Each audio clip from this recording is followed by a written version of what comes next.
Buenas tardes para todos. Dios les bendiga en Cristo Jesús. Me da gran alegría poderlos saludar hoy en este martes de la Semana Santa. Quiero dar un saludo, extenderlo a todos los hermanos que en este momento ya se han conectado, aquellos que comienzan a entrar. Esperamos que este estudio que hoy vamos a continuar sea de edificación para nuestra fe, para nuestras vidas. Así que bienvenidos. También tenga preparada su Biblia para que me acompañe en el capítulo 11 de la carta a los Romanos que vamos a estar estudiando el día de hoy. Y asimismo podamos ser edificados también. Algunos están con sus seres queridos en casa viendo esta transmisión, viendo este video. También a ustedes les mando un saludo muy especial. Dios les bendiga y que la paz de Cristo esté en sus corazones. Vamos a iniciar entonces con oración. Bendito Dios y Padre nuestro, hoy queremos agradecerte por la oportunidad que nos das nuevamente de retomar el estudio de tu santa palabra de la carta a los Romanos. Queremos pedir el perdón de nuestros pecados y reconocernos delante de ti, Señor. Necesitamos tu gracia, tu favor y tu misericordia cada día de nuestras vidas. Te pedimos también que nos concedas hoy sabiduría para estudiar tu palabra, pero también te pedimos que pongas en nosotros alegría, esperanza, gozo, para que este estudio no se quede como uno más entre otros que hemos hecho en nuestra vida cristiana, sino para que vivamos tu palabra con nuestra familia, con nuestros seres queridos y sobre todo que podamos compartir tu palabra con aquellos que la necesitan.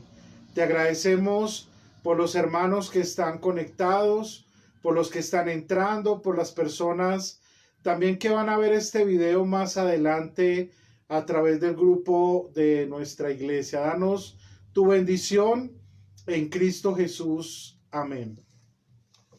Muy bien, hermanos, entonces vamos a abrir nuestras Biblias en el capítulo 11 de la carta a los Romanos. Ya habíamos mencionado que el capítulo 9 y 10, el apóstol San Pablo venía hablándonos acerca de la relación en cuanto a la salvación con el pueblo de Israel. Ayer habíamos tenido una conclusión muy interesante y es acerca también de la bienaventuranza que tenemos los cristianos de poder ser obreros que vayamos a anunciar la buena noticia a otras personas, la noticia del perdón de los pecados por los méritos de Jesucristo nuestro Señor. Vamos a continuar ahora en el capítulo 11 donde Pablo entra a hablarnos acerca del plan misericordioso de Dios para la salvación. Va a hablarnos del pueblo judío, pero también de la relación de cada uno de nosotros como personas que hemos sido partícipes de la salvación en Cristo Jesús. Israel se había caracterizado, como ya lo hemos estado estudiando, como un pueblo desobediente, como un pueblo obstinado que constantemente se oponía al propósito misericordioso de Dios. Ya para este momento, cuando Pablo escribe a la iglesia, a los hermanos de Roma, ya muchos judíos vivían en total oposición al Evangelio. Ustedes recuerdan por el libro de los Hechos de los Apóstoles que los dirigentes judíos y muchas personas que eran importantes en la clase sacerdotal, en la clase política del pueblo de Israel, vivían una vida de continua persecución hacia los cristianos. Y por supuesto que, como le dice nuestro Señor a Pablo en el camino a Damasco, pues no están persiguiendo a esos hombres que se denominaban cristianos, sino que también me persiguen a mí. Y esa es la obstinación del pueblo de Israel, de vivir una vida con un corazón cada vez más endurecido. Y es por esta razón entonces que Pablo en este capítulo llama la atención acerca de la maravillosa gracia de Dios, de la fidelidad de Dios en siempre querer en su amor infinito salvar a el pueblo judío, aunque Pablo termina diciendo que no a todos, sino iba a ser un pequeño remanente. Y por el libro de Hechos de los Apóstoles vemos que ese pequeño remanente evidentemente comenzó a llegar a través de la obra misionera, especialmente de Pablo y de sus compañeros de ministerio. Vemos que en las diferentes ciudades donde llega Pablo y su equipo misionero a predicar a Cristo, también algunos judíos comienzan a venir a la fe en Cristo, pero no todos, unos pocos. Y Pablo, a pesar de que tenía un corazón amoroso y su deseo era de que todo su pueblo fuera salvo por medio de la fe en Jesucristo, este propósito pues no se alcanzó. Y con el pasar de los años, ya cuando entramos a ver la historia de la iglesia, pues vemos la dureza del corazón de ellos. Y esto también tiene una relación hoy, como decíamos el día de ayer en el estudio del capítulo 10, con la dureza del corazón de muchas personas que, aunque han estado en la iglesia por un tiempo, han conocido o han recibido estudios de la palabra de Dios, cada día su corazón se hace más duro y se hace un corazón también impenitente. Vamos a entrar entonces ahora a la lectura de los versículos y hacer unos breves comentarios como para que podamos profundizar y entender algunas enseñanzas muy importantes que nos da la palabra de Dios para esta tarde. Vamos a iniciar leyendo los versículos 1 al 10. Pues, ¿ha desechado Dios a su pueblo? En ninguna manera, porque también yo soy israelita de la descendencia de Abraham, de la tribu de Benjamín. ¿No ha desechado Dios a su pueblo, al cual desde antes conoció? ¿O no sabéis que dice de Elías la Escritura? ¿Cómo invoca a Dios contra Israel diciendo: Señor, a tus profetas han dado muerte, y tus altares han derribado, y solo yo he quedado y procuran matarme? ¿Pero qué dice la divina respuesta? Me he reservado 7,000 hombres, que no han doblado las rodillas delante de Baal. Así también aún en este tiempo ha quedado un remanente escogido por gracia. Y si por gracia, ya no por obras. De otra manera, la gracia ya no es gracia. Y si por obras ya no es gracia, de otra manera la obra ya no es obra. ¿Qué pues? Lo que busca Israel no lo ha alcanzado, pero los escogidos sí lo han alcanzado. Y los demás fueron endurecidos, como está escrito. Dios le dio espíritu de estupor, ojos con que no vean y oídos con que no oigan, y hasta el día de hoy.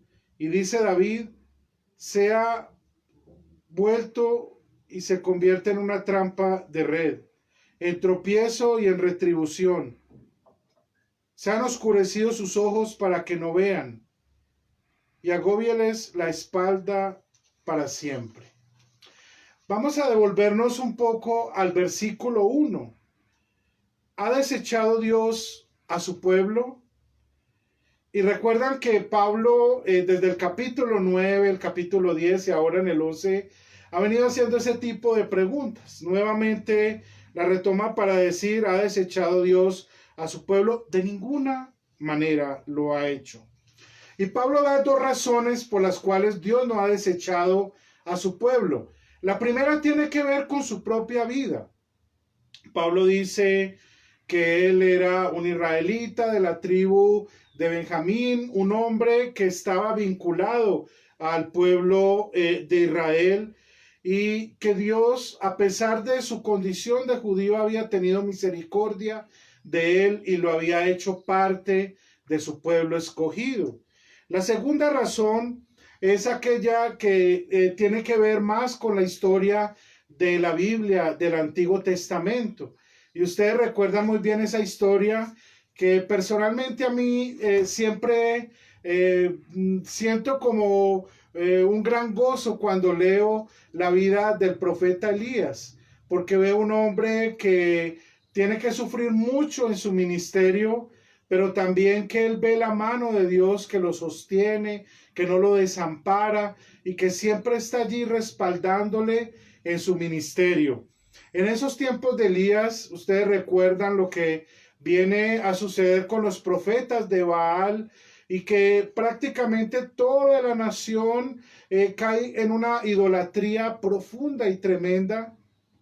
Y cuando ora, Elías dice, solo he quedado yo y procuran quitarme la vida. Y la respuesta divina del Señor es, no has quedado solo tú, me he reservado 7,000 hombres que no han doblado sus rodillas ante Baal.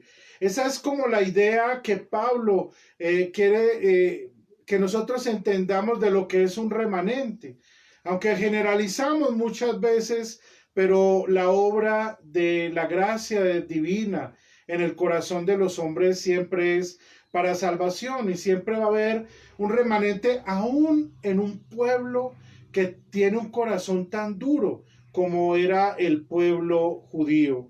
Entonces, a través de esas dos razones, Pablo está diciéndonos, no por el hecho de ser judíos es que ya Dios no quiera nada, sino yo mismo he sido alcanzado por la misericordia de Dios. Y recuerda la historia antigua para decir, miren la época del profeta Elías, lo que Dios también hizo de guardar a 7,000 personas que no cayeron en la idolatría de los Baales. Y así mantiene para entonces sostener la idea de que hay un remanente de los verdaderos escogidos de Dios que no creen en su propia justicia, sino en la justicia que es por la fe en Cristo Jesús.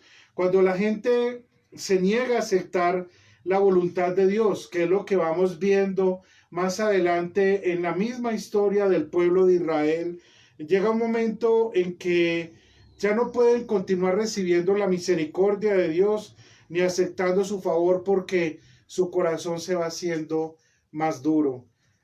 Otra historia, como nos decía el pastor Henry en uno de los estudios también de la carta a los romanos, él nos decía que para él, y no solo para él, yo creo que todos los cristianos, es tan importante que aprendamos las historias del Antiguo Testamento, y Él nos invitaba, y creo que es una tarea que Él nos ha dejado, y espero que todos estemos haciendo eso, aprendiendo las historias bíblicas. Y hago referencia a esto porque vamos precisamente a irnos un poco atrás en la historia del Antiguo Testamento, en el libro de Éxodo.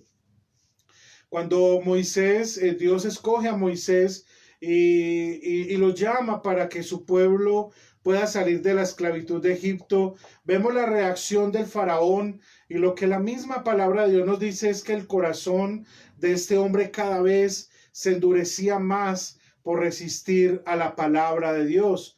Eso es algo que nos puede ayudar a entender cómo el pueblo de Israel también en un proceso cada vez rechazaban más el anuncio en el Antiguo Testamento de los profetas. Ya en el Nuevo Testamento rechazaron a Cristo, rechazaron a los apóstoles, a los colaboradores de los apóstoles, a los obreros del Señor, y ese corazón se iba endureciendo. Y creo que Pablo, como judío, le dolía en su corazón ver que su pueblo tomara esa actitud, y por eso él continuamente los llama, entra a las sinagogas, como nos dice en el libro de Hechos, para llamarles a la fe en Cristo. Ahora vamos a avanzar unos 2 versículos más.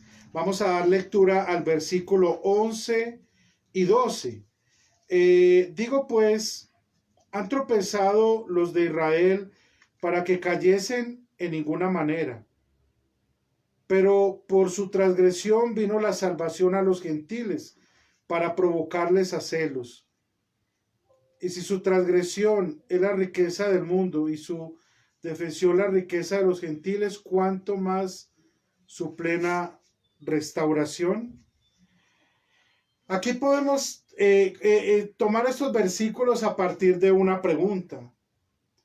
¿Dios prefiere que el pecador se pierda?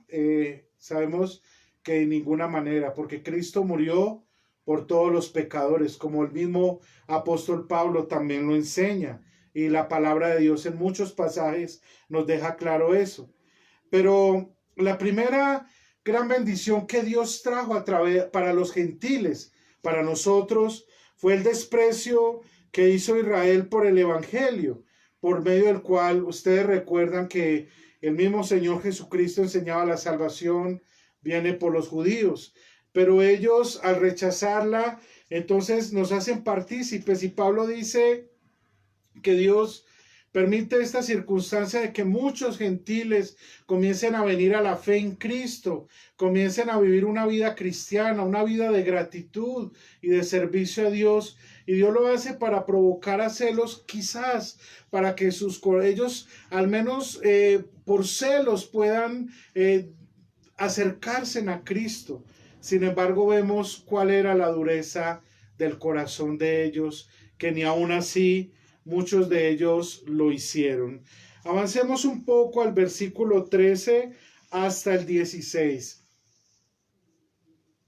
Porque a vosotros hablo, gentiles, por cuanto yo soy apóstol a los gentiles, honro mi ministerio. Porque si en alguna manera puedo provocar a celos a los de mi sangre y hacerlos salvos algunos de ellos, porque si su exclusión en la reconciliación del mundo, ¿qué será su admisión sino vida de entre los muertos? Si las primicias son santas, también lo es la mesa restante. Y si la raíz es santa, también lo son las ramas. Acá hay un razonamiento de Pablo, y era de que muchos gentiles vinieron a la fe, y que, como ya había mencionado anteriormente, esto quizás iba a permitir que los judíos se sintieran atraídos a Cristo y a la bienaventurada salvación por la gracia de Dios. Pablo usa para hablar de los gentiles 2 ilustraciones.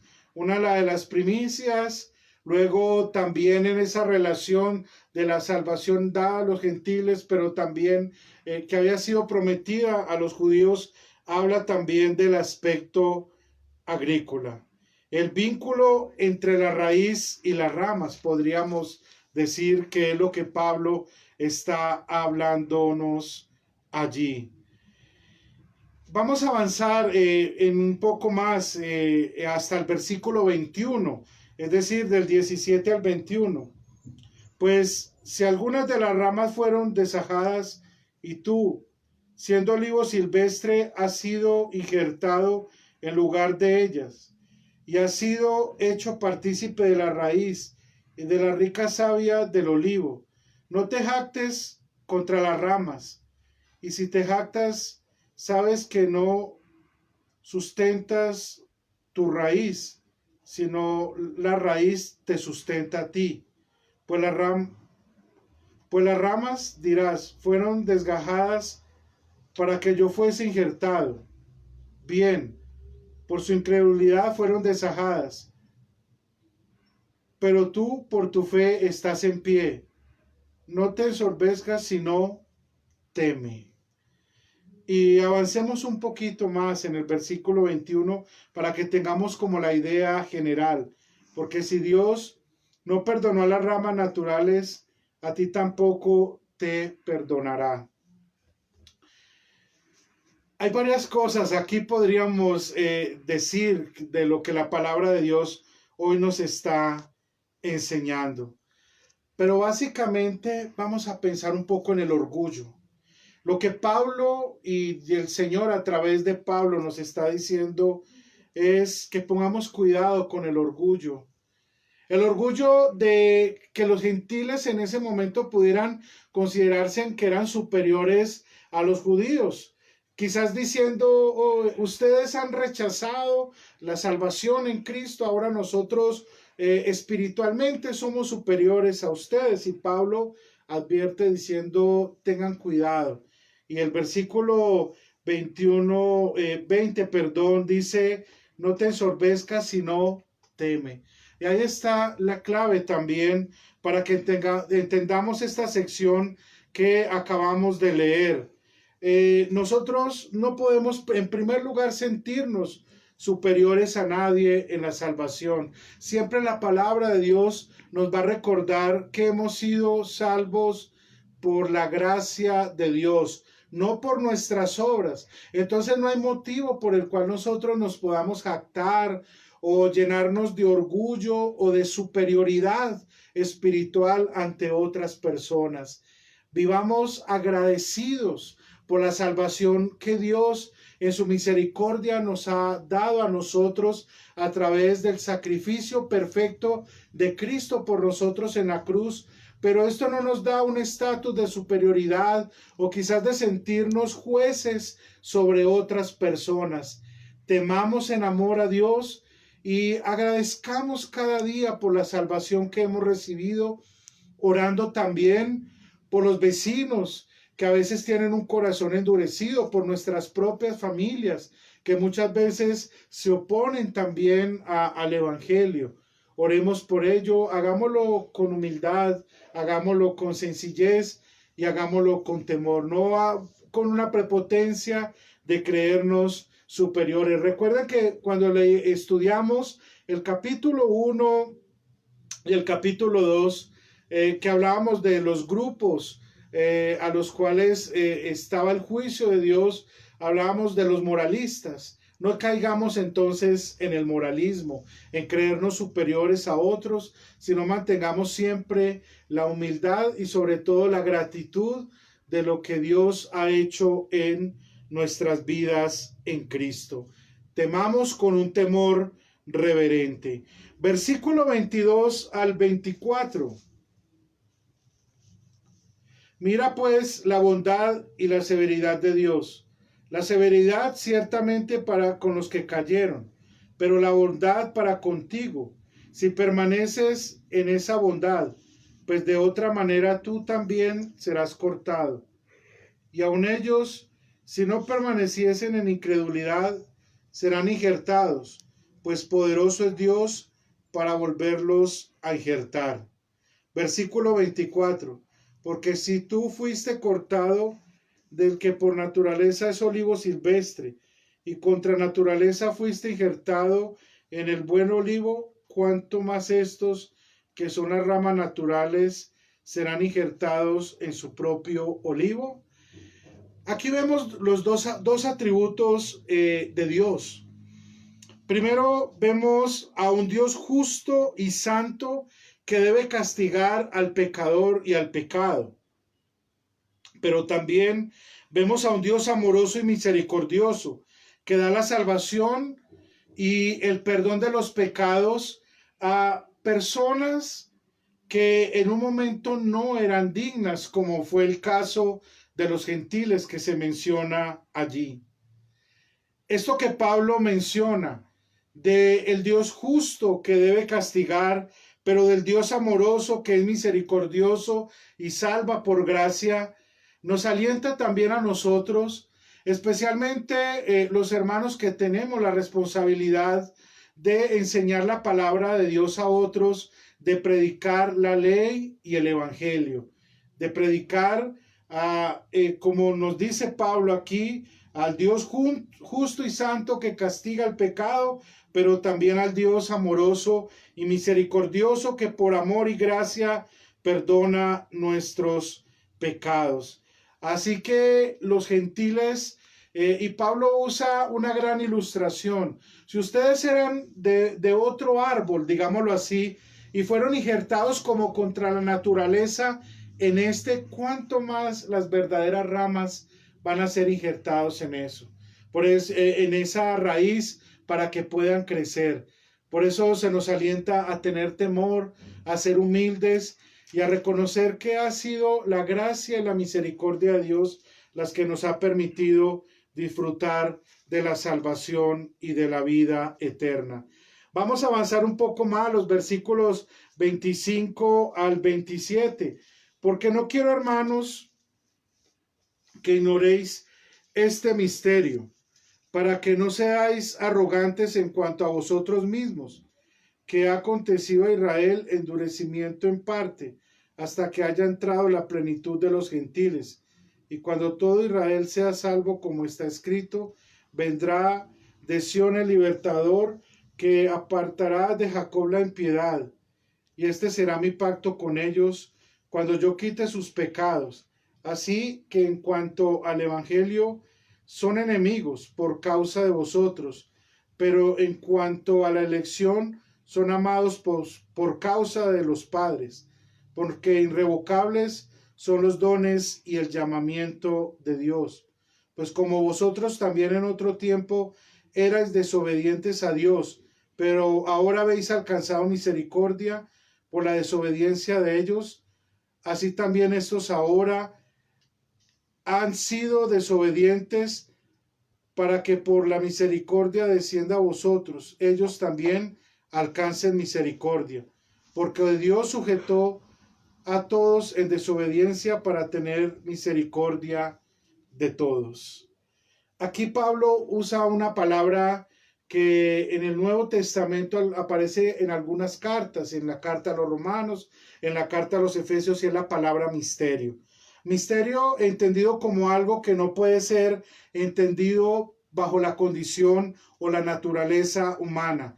El misterio es el plan de salvación que Dios, enviando a su único Hijo como nuestro Salvador, quien vivió una vida de completa y total obediencia a la voluntad de Dios, cumplió la ley por nosotros y fue a la cruz por amor y por nuestra salvación. Todo Israel será salvo. De esto hay muchas interpretaciones. Algunas personas piensan en toda la nación, otras en el conjunto de algunas personas, pero lo que podemos entender acá es que Dios tiene algunos escogidos de esta nación, quienes sin duda se unirán al pueblo de los redimidos de Dios. Muchos han sido invitados, como nos enseña el mismo Señor Jesucristo en la parábola de Lucas 14, 15 al 24. Han sido convidados y han abierto sus corazones para recibir esta misericordiosa invitación. Esa misericordia también ahora es una invitación para esos judíos. Y hay una terminación que es muy hermosa de este capítulo, que la podemos encontrar en los últimos versículos del capítulo 11. Versículo 33. Oh profundidad de las riquezas de la sabiduría y de la ciencia de Dios. Cuán insondables son sus juicios y inescrutables sus caminos. Porque ¿quién entendió la mente del Señor? ¿O quién fue su consejero? ¿O quién le dio a él primero para que le fuese recompensado? Porque de él y para él y por él son todas las cosas. A él sea la gloria por los siglos de los siglos. Amén. Y Pablo en esta doxología habla del misterio del plan de salvación de Dios, que Dios nos lo ha revelado a nosotros, como lo enseñan también otros pasajes, por ejemplo, la primera carta a los Corintios. Oh profundidad de las riquezas de la sabiduría de Dios, cuán profundos son esos caminos del Señor. Pero Dios ha tenido misericordia y por medio del Evangelio nos ha dado a conocer ese misterio, que Cristo, nuestro Señor, vino en un estado de humillación, se hizo obediente hasta la muerte y muerte de cruz. Pero no se quedó en la cruz, sino que resucitó para nuestra justificación. Ahora en nuestro corazón solo hay gratitud, solo hay un temor reverente por el cual agradecemos al Señor por habernos salvado. Nos duele ver una nación entera que rechaza al Señor, pero nos alegra que en medio de toda esa nación Dios siempre tiene un remanente, como lo hizo en el Antiguo Testamento y aún en el Nuevo Testamento. Hoy vivimos en medio de una sociedad que a veces nos da temor de ver cuántas personas en este mundo se burlan de Dios, tienen un corazón endurecido, impenitente, pero también nos da esperanza saber que Dios, de en medio de esas personas, algunos en su misericordia vendrán al Evangelio y serán parte de ese pueblo del cual ustedes y yo, por misericordia y por amor de Dios, somos parte de la iglesia de Cristo. Y con esto, esta doxología que acabamos de leer, terminamos el estudio en esta noche, agradeciendo a Dios por su palabra y motivándoles a ustedes para que lean el capítulo 12. Ya en el capítulo 12, Pablo va a comenzar a enseñarnos acerca de la importancia de la vida cristiana, de la vida práctica, de la vida de servicio, del amor de unos por otros. Así que esa es como la tarea que nos queda, leer el capítulo 12 para que mañana podamos continuar con el estudio de la palabra de Dios. Vamos a terminar con oración. Padre, te agradecemos por el estudio de tu palabra, te rogamos tu bendición para todos mis hermanos en la fe, los amigos también que han escuchado esta enseñanza de tu palabra. Bendito seas por el amor que has tenido para nosotros y por tu misericordia. Te agradecemos por darnos la oportunidad de estudiar la carta a los romanos, de estudiar más adelante el catecismo con el pastor Tony, de tener también el devocional con el pastor Elkin. Todas las actividades que tenemos, Señor, están bajo tu bendición en Cristo Jesús. Amén. Que el Señor les bendiga grandemente. Les enviamos un saludo desde aquí de Bogotá para todos. Que la gracia del Señor sea en ustedes.